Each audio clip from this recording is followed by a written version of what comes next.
everyone, and welcome back to this week's episode of the Stitch Sessions. Today actually happens to be Earth Day, and in honor of that day, I thought it would be quite appropriate to work on a produce bag. So I've got a couple that I've made here already, and you'll notice these are on the smaller side, and I've made this for smaller items. Like sometimes I like to get some Brussels sprouts or asparagus, and I don't want them kind of sitting and jostling around in a big produce bag. So I've decided to make these smaller versions to accommodate those smaller items. Now you can certainly take this pattern and make it much larger. If you want something a little bit bigger for things like apples and oranges and things like that, this is totally customizable up to you. So I'm going to show you how easy this pattern is. We're just basically using half double crochets and chain stitches. And we've got a cinch top here, which you can have in the middle like that, or you can keep it cinched on the side. Super easy. And with everyone being a little bit more environmentally conscious these days, this is a great way to add some extra sustainability to your life and to your shopping. So let's get all of our materials together and let's stitch up our mini produce bag. Okay, so here's what we're going to need to work on our produce bag.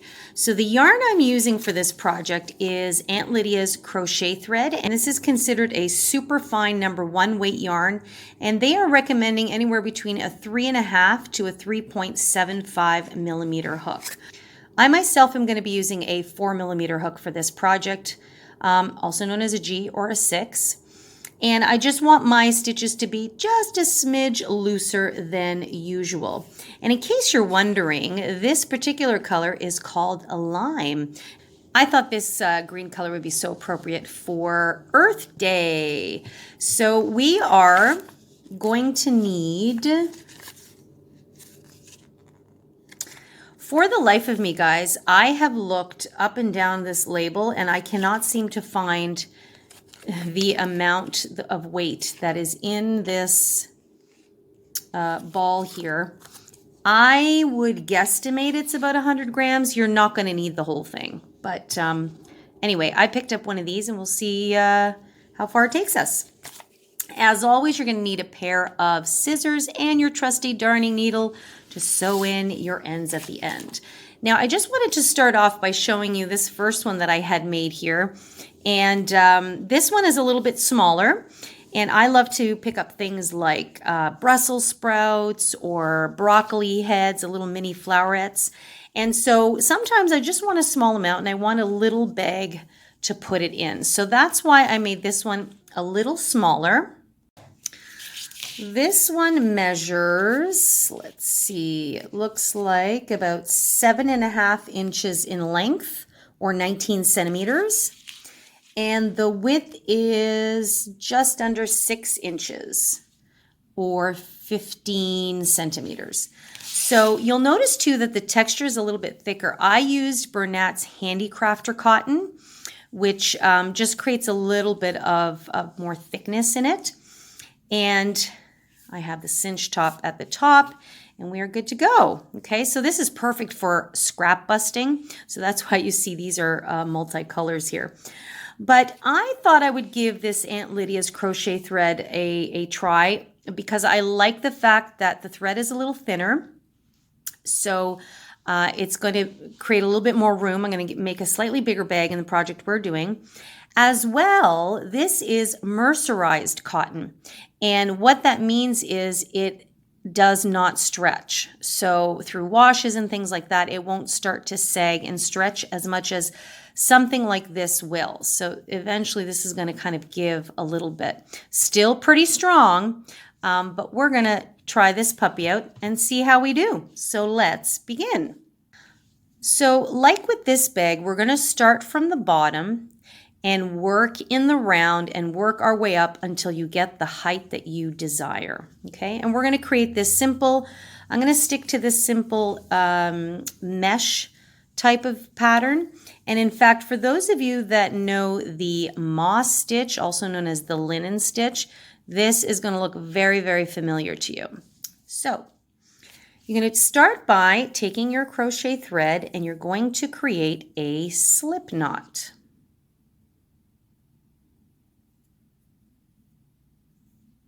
Just like that. We're then going to begin by chaining a chain of 40 chains.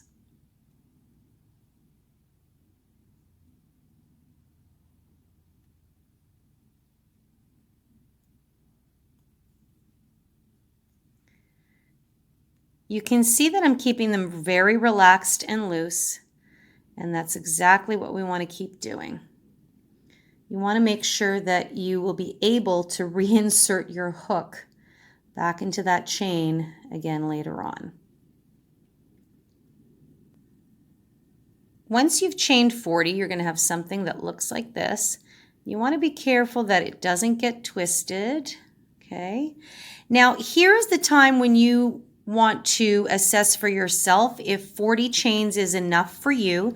This will be the width of your bag. Okay. So now in this case, I think I had done 24 chains for this one. Now I've done 40 in the crochet thread, and you can see it is a little bit wider, and I'm okay with that because I may want to put in fruits and vegetables in here, whereas this one, maybe I'm going to put things like shallots or small onions or things like that in there. So I kind of like to have different size produce bags. That's always completely up to you. So I think I'm happy with my, I think I'm happy with my 40 chains. So once you have the length that you desire, you're now going to chain an additional 1. And then we're going to find the second chain from the hook, which is right here. Remember, we never count the one on the hook. You're going to insert your hook and place a single crochet into that chain. Okay. Don't worry that it's stretching out. That's totally normal. Now we're going to go into the very next chain, insert again, and do the same thing. Single crochet. Okay. And that is what we're going to do into every single chain all the way to the end until we get back to our slip knot. Okay. So you will end up having 40 stitches still. Do another one here just so you can kind of see. And you know, if you're not a fan of working with really thin yarn or thread, but you like the idea of making a produce bag, just pack your patience and take your time. So see, that's how it's turning out so far. Okay, so pause the video and finish doing one single crochet right till you get to the end there, and I'll meet you here shortly. And this is my last stitch just before I hit the slip knot there. Okay, so now your work will look something like this. This is part of the base of your bag. So that's what it's looking like. Now what we're going to do is we're going to work along the bottom side of these chains here. Okay, so what we have to do is we're going to place another single crochet into that same stitch we just did, and I'm just gonna hold on to that there, and then we're going to do it one more time back into that same stitch. Oops. So it's going to stretch out that last stitch a little bit. Don't worry at all about that. So what that does when we put that many single crochets into that stitch, it helps it come around the bend nicely. So now as we continue on, we're going to be working along the bottom side of that initial foundation chain.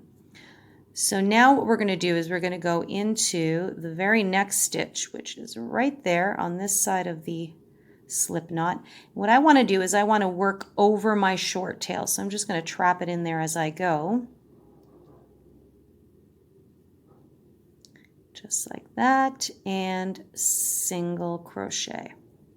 And I'm just going to continue to single crochet all the way back across.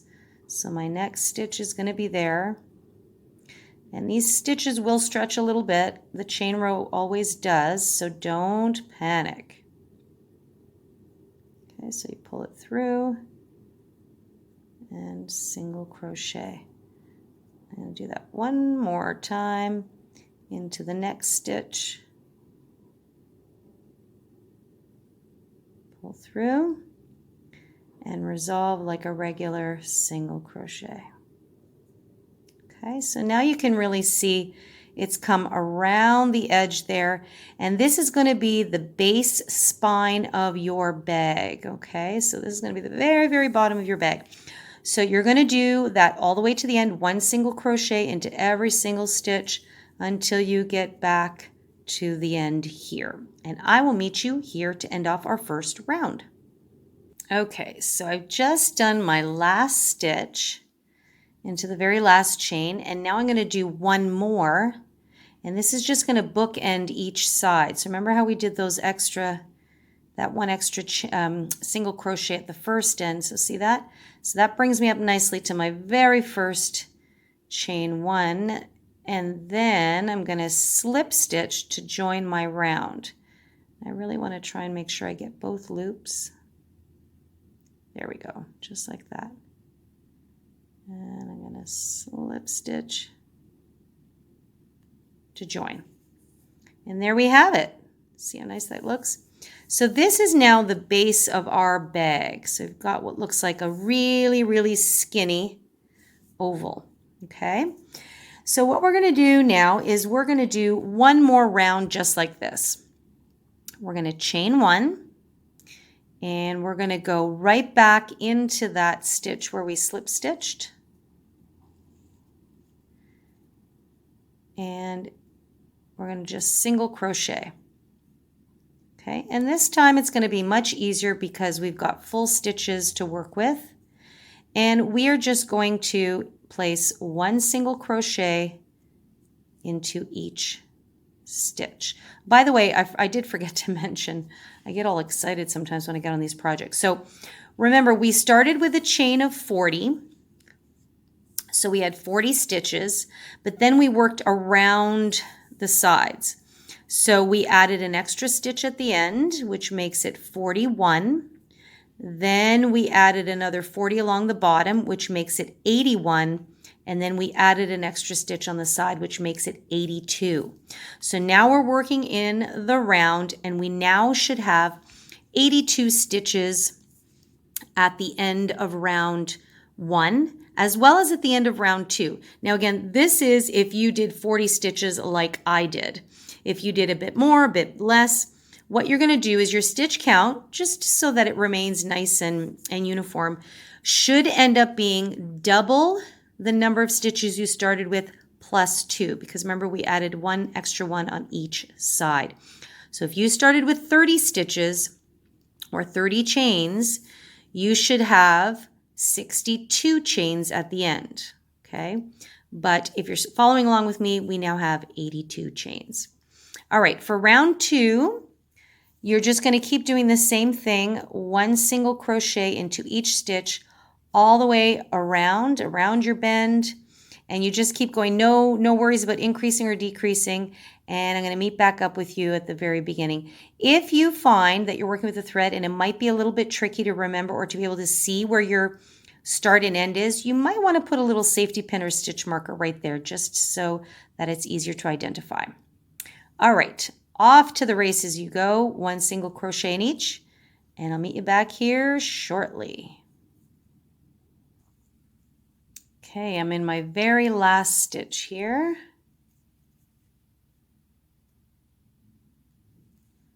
Right there, and now I'm just going to slip stitch to the top of that very first chain one we did. And I'm going to pull that through and slip stitch.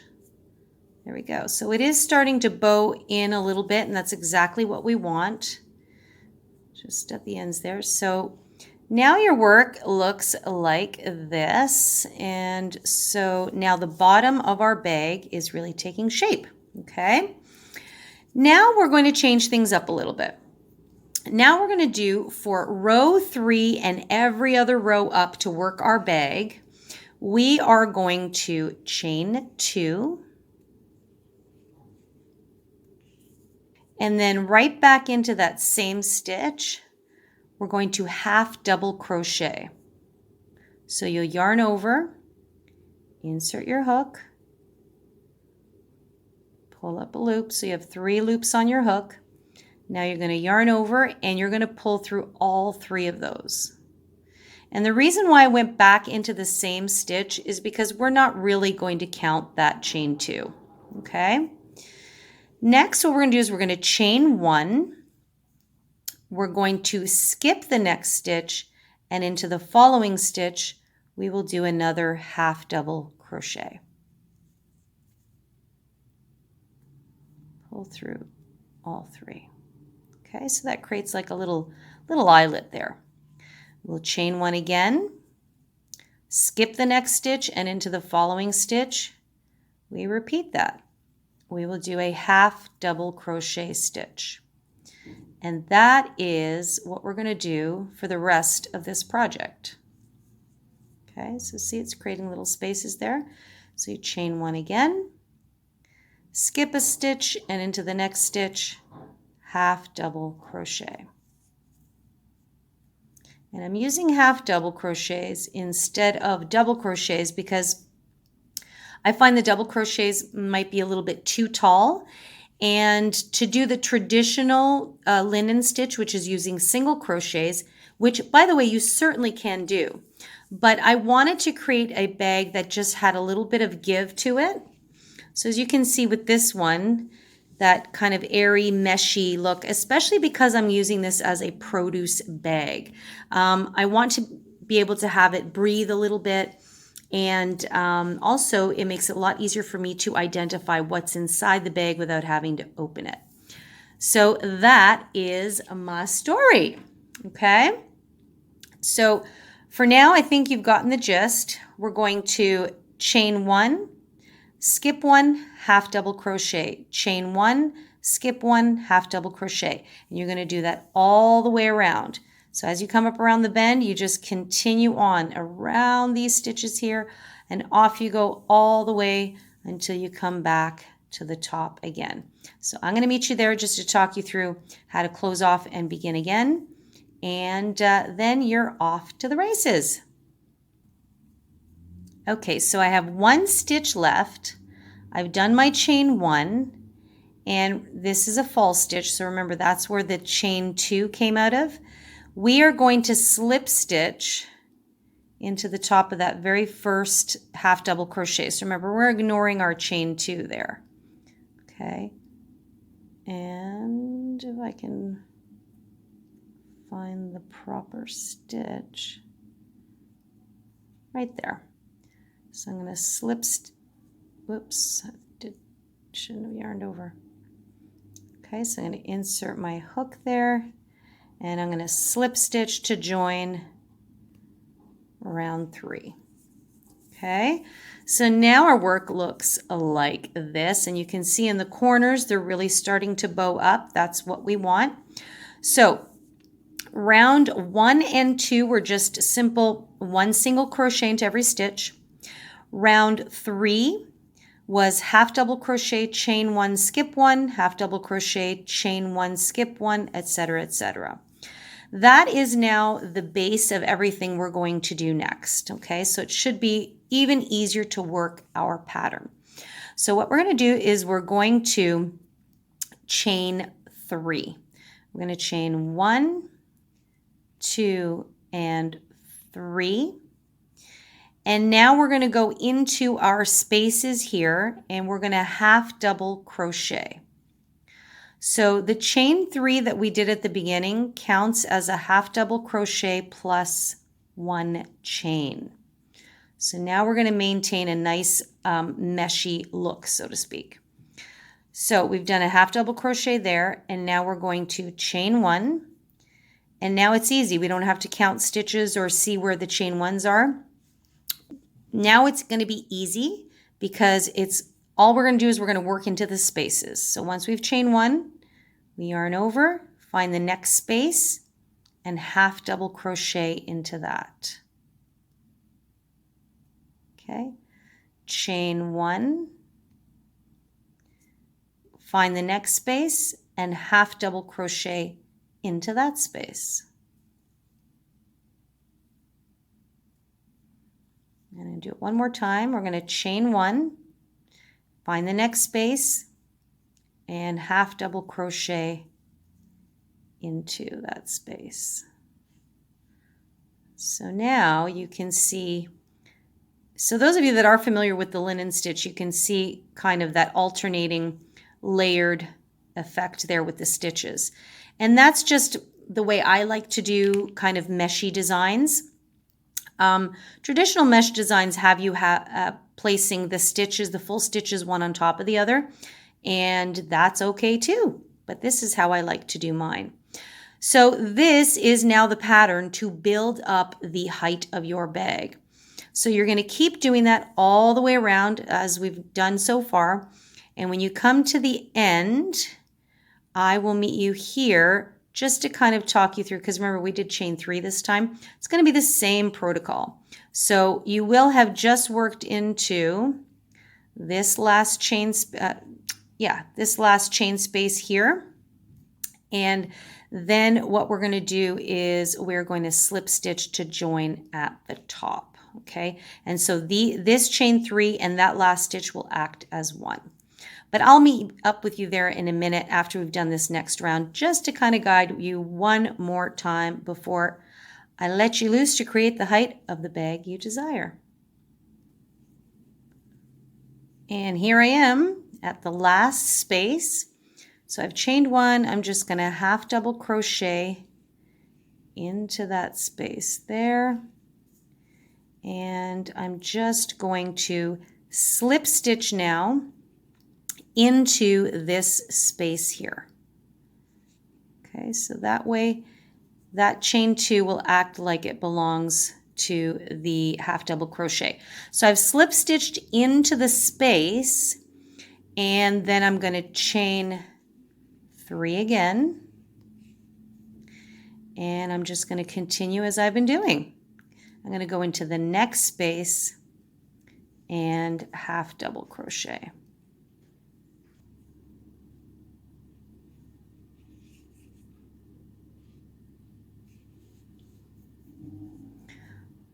Okay, so I'm coming up to my last space here. I've chained 1, so I'm going to half double crochet into that space. Okay, then I'm going to chain 1, and then I'm going to slip stitch into the space. Okay, so we don't need to slip stitch to the top anymore. Just continue on with that mesh look, and then we chain 3. And then we find the very next space and just continue on as usual. So what you will notice, your seam, and I say that loosely because it's a mesh stitch, so we kind of don't really have a seam, but we can call it the join. Every time you join on the side, you may notice that it starts to shift a little bit. And trying to see if you can see it in this one. You probably can't too much because I think I hit it fairly well. Oh, there it is right here. So you can see, like if you really looked at it, you can see that there is a joining seam. And that's what happens when we do this type of stitch in the round. But I don't mind. It looks fine to me. It actually blends in pretty decently. The reason why this happens is because we are working into the spaces, overworking stitch on top of stitch. So this is a produce bag. I'm not too particular about it, but it's not really all that noticeable. It's funny, I didn't even see it until I kind of made myself notice it. And now, of course, it's noticeable because I'm aware of it. But I'm not going to cry over it. So that is what you're going to notice, okay? But other than that, the pattern is now super easy to finish. It's the same thing over and over and over again. So you just continue on. You chain 1, and you work into the next space. Half double crochets. Okay, chain 1 and half double crochets. So you will be a super expert at half double crochets and chain 1 stitches at the end of this project, okay? So now I'm going to leave it up to you to do it, to create the height of your bag that you desire. So you can make it as deep as you like or as shallow as you like. So this one I like because it was great for small things, smaller things. This one is a little bit wider. So I'm probably going to create it a little bit taller than the previous one. If you want to make a bigger one, let's say you want one that's going to fit like oranges and apples and slightly bigger fruit.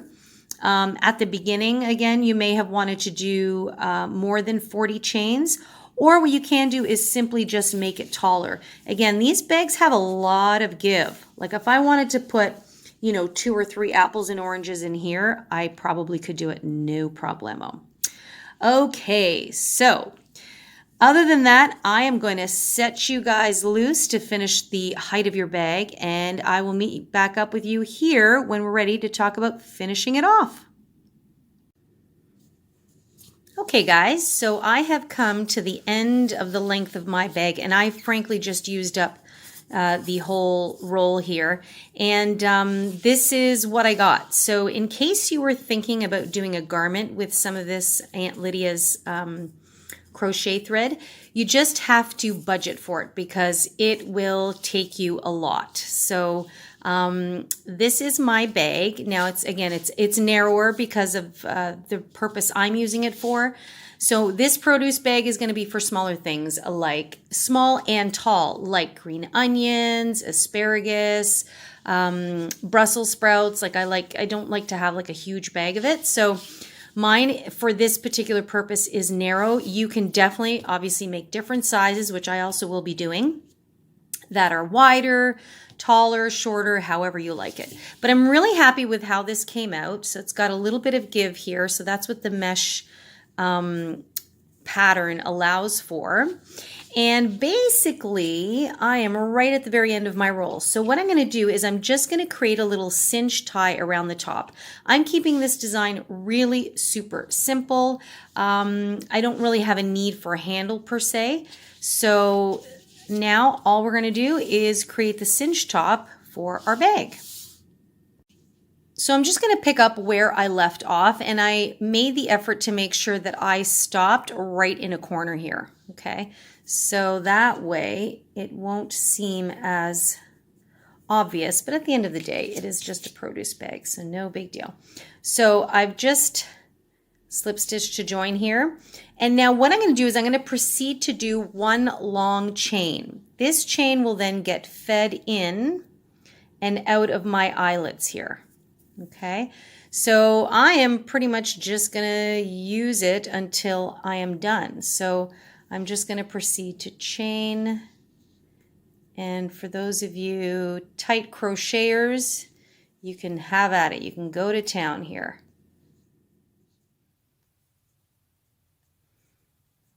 Okay, so I still just have a wee bit left, but I think this is a good length. So this is going up once and twice with a little bit of give here. And that's exactly what I want. So I'm feeling pretty good. So I am just going to pull this all the way through and knot. And now what we're going to do is we're just going to weave this in along the top layer of our bag. Okay, so there we go. All right, so pretty straightforward. You can see where we are here. So I'm just going to go in and out all the way around. So you see, nothing fancy. If you want to create a little border around the top, you can. But again, this is a produce bag, and I'm just keeping it super simple. Super simple, that's what we're all about. So you pull it through. There you go. So you can see the cinch effect already. So I'm just pulling it through as I go. Just like that. So I'm going to do this all the way until I get back to my beginning here. So my cinch began right there. So I'm just going in and got a lot of give left, which is great because that way I can use it as a handle as well. And now what I want to do is I just want to sew this in to lock it in place. So just like that. Okay, so the chain part is here and this is here, and you can even do something as simple as knot it. Just like that. Okay, so I'm going to do, whoops. Yeah, I'm going to knot it a couple of times because this is kind of slippery yarn.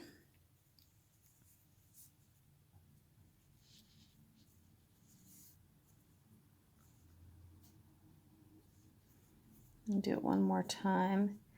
And then what you can do is, what I always recommend doing, is weaving in the rest of this end as opposed to just snipping it here. I always like to weave in some end, just it secures it a little bit more, and then any excess after that you can cut off. We've just got quite a bit of length here. So this is our bag. So you can just cinch it shut like that. Okay, so you've got your items in the bag there and you can cinch it shut. And this will act as its handle. The other thing you can do, sometimes just to make it easier to get it open, is instead of just having this one cinch here, you can pick a loop and pick up another one here so that you've got two to cinch.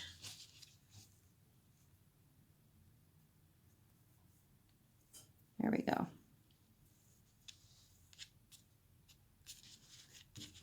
So you can do that as well. And then you can just cinch it on either side. And that also provides, so just a quick little handle. I mean, it's not really meant to sling over your shoulder or anything like that. But this is basically it, guys. This, I'll weave that in after. So this is your mini produce bag. I hope you found that fairly easy to work on. And it's a quick little project, so it's perfect for, you know, sitting in front of the TV, watching a little bit of Netflix. You've got your cinch handles there. Nice and easy to open that way, and has a little bit of give. Nice little bottom, and super, super simple. So this is basically using a mesh stitch, and I love how this came out. Perfect for springtime shopping for all those fabulous veggies fruits and veggies we're going to be consuming this season. So guys, I hope you've enjoyed this tutorial this week. I thoroughly enjoy taking you along on my crochet journey and sharing my love of this craft. And if you have any questions or comments, you know you can always leave me a comment in the comment box down below. And you can always find me on Instagram at The Stitch Sessions. And I'd love to see the different colorways you used for your produce bag. And if you have not subscribed yet, you really should do so. I upload a new stitch session tutorial every Wednesday morning. So if you're having a good time and you want to join the Crochet fam, come on over, press that subscribe button, tell your friends, and it's always my sheer pleasure to share my love of crochet with you all. So in the meantime, I want you all to have a wonderful day. Happy crocheting and take care.